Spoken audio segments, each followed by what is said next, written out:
O senador Luiz Carlos Reins iniciou na tarde desta quinta-feira a coleta de assinaturas para instalação de uma CPI para apurar indícios de irregularidades na divulgação de inserções eleitorais durante o pleito de 2022. O parlamentar disse querer a adoção de providências cabíveis ao caso, alegando que o PT foi favorecido. Para protocolar o pedido no Senado, são necessárias 27 assinaturas. Na Câmara, a base do governo também já se movimenta para pedir a abertura de uma comissão parlamentar de inquérito. Até o momento, 50 assinaturas das 171 já foram colhidas. O pedido é encabeçado pelo deputado Diego Garcia e apoiado por Carla Zambelli, Carlos Jordi e Paulo Martins. A denúncia é feita pela campanha de Jair Bolsonaro de que 154 mil inserções políticas não teriam sido feitas em rádios e a posterior exoneração do servidor do TSE foi vista pelos parlamentares como uma espécie de atestado de culpa do Tribunal Superior Eleitoral. Mas destaque a gente abre. O programa desta quinta. Vamos então a Brasília. José Maria Trindade. Será, Zé, que sai do papel essa CPI, que vem sendo chamada de CPI do Radiolão? Salve, Zé. Boa noite. Pode ser a CPI do boicote, né? Pois é, muito boa noite, meu caro Vitor. Olha, o microfone é a minha arma e a minha trincheira é aqui, na Jovem Pan. Estamos aqui na Resistência e vamos lá. Muito boa noite a você que nos acompanha sempre aqui nos Pingos nos Is.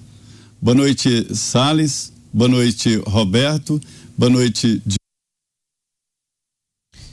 E tá travando um pouquinho a conexão do Zé, daqui a pouco a gente devolve para ele. Vou acionar então o Paulo Figueiredo, hoje com a gente mais uma vez, aqui em Os Pingos nos Is, especial eleições. Boa noite, Figueiredo.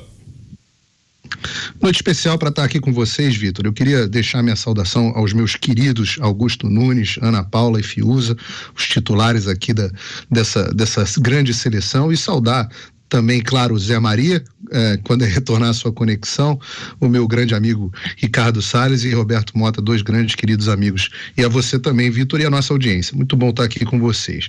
Um ano de Jovem Pan, noite especial dessa TV que está mudando o Brasil e a forma como nós fazemos noticiário no Brasil, ressuscitando o velho e bom jornalismo no modelo multiplataforma do século XXI. Bom, falando a respeito da CPI, Vitor, o que está acontecendo? Por que há a necessidade dessa CPI? Por que essa CPI é imperativa? Ora, porque nós temos um problema de discussão de quem investiga o TSE. Veja, nesse escândalo do Radiolão, onde tudo foi dito e nada foi explicado, o nosso ministro Alexandre de Moraes decidiu que a melhor forma de lidar com isso era simplesmente dizer: não temos nada com isso, o TSE não faz fiscalização. 2, essa demissão desse servidor Alexandre Machado é uma mera coincidência, é porque ele tinha uma conduta muito ruim, assediador em massa, apesar de ter feito parte da comissão anti-assédio do próprio TSE até um ano antes.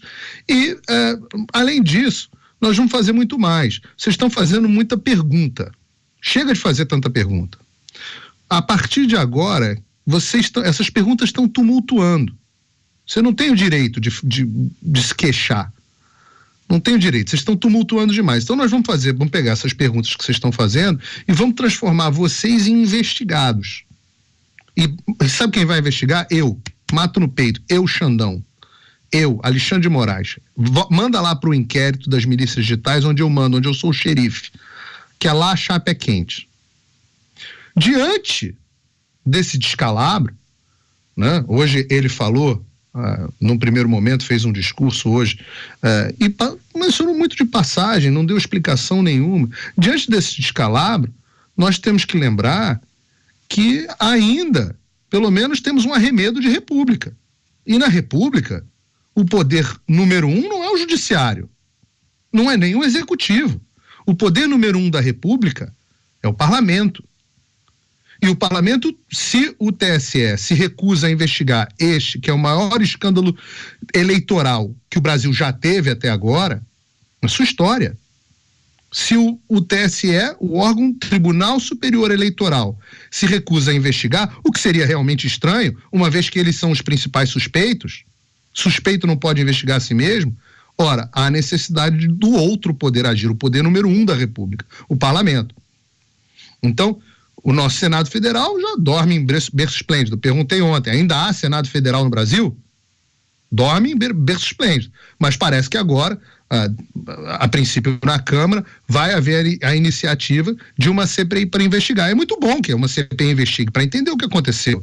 Esse primeiro ouvido dessa CPI tem que ser esse Alexandre Machado.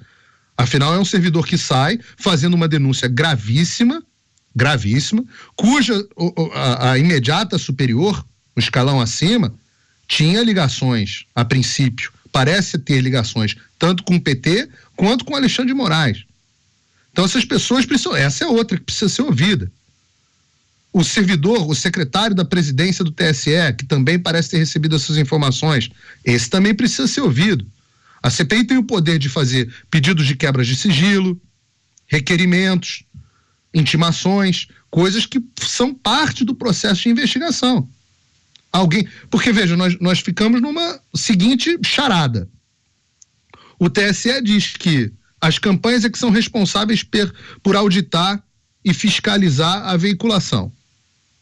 Ao mesmo tempo, diz que a campanha tinha que apresentar provas de que há alguma coisa errada. Aí a campanha vai e apresenta as provas. Aí ele diz, não, essas provas não só não são válidas, como você sequer poderia ter contratado essa auditoria com fundo partidário. Eu falo assim, aí é um lugar de maluco.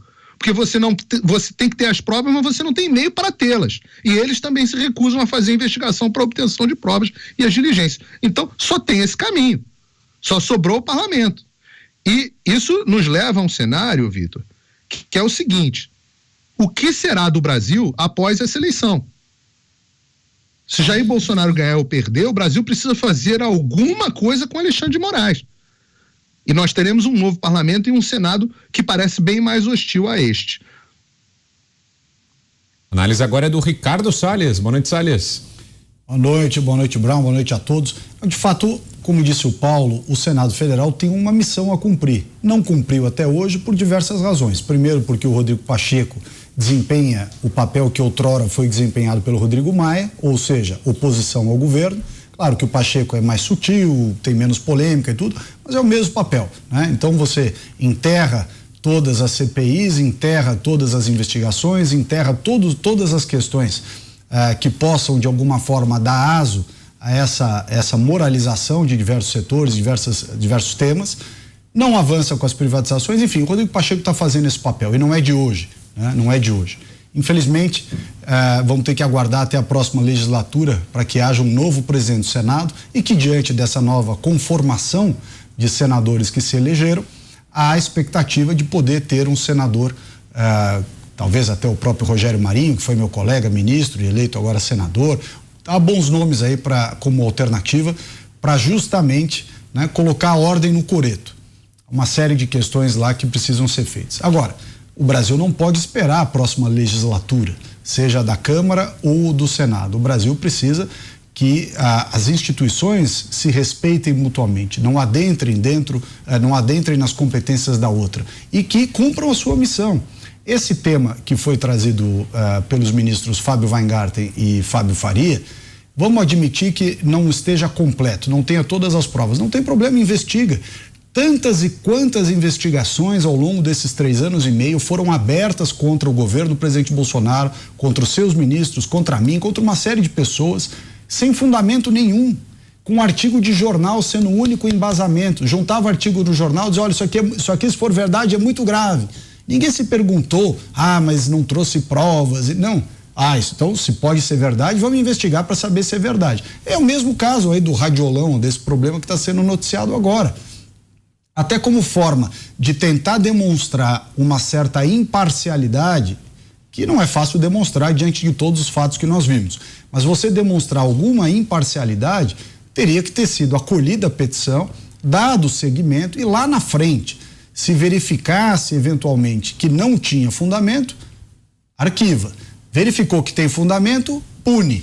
E se verificar que houve má fé, que se fraudou documentos, que não me parece seja o caso, inclusive o próprio Fábio Weingarten disse que os relatórios têm CNPJ, têm assinatura. Agora, eles não vêm prontos, eles são provas indiciárias, provas iniciais, que permitem a abertura de uma investigação. E esta investigação, por sua vez, tem ela própria o fundamento e o objetivo de aprofundar os fatos. O governo federal, o governo do presidente Bolsonaro, todas as pautas caras à direita, aos conservadores, a todos nós, foram intensamente atacadas ao longo desses 3 anos e meio, em cima de nada. A maioria absoluta desses processos que foram abertos eram em cima de fumaça. Portanto, se esses podiam ser feitos em cima de fumaça, o da investigação do Radiolão também podia. Por que não está sendo dado seguimento a essa investigação?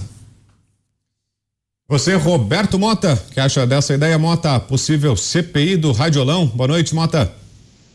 Boa noite, Brown. Boa noite, Ricardo, Zé Maria, Paulo Figueiredo. Boa noite a todos que nos assistem, nos escutam, falam comigo na rua, no mercado, na praia, os homens e mulheres de boa vontade desse país. O Congresso não pode fugir de sua responsabilidade nesse caso, porque esse incidente afeta todos nós. Esse evento precisa ser esclarecido em detalhes, porque o impacto dele sobre o resultado das eleições é muito grave.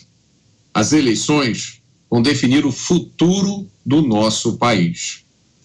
Esse evento é mais uma sombra que é lançada sobre esse futuro. Cabe ao Congresso, às outras instituições da República e aos homens e mulheres de lucidez e coragem acenderem a luz.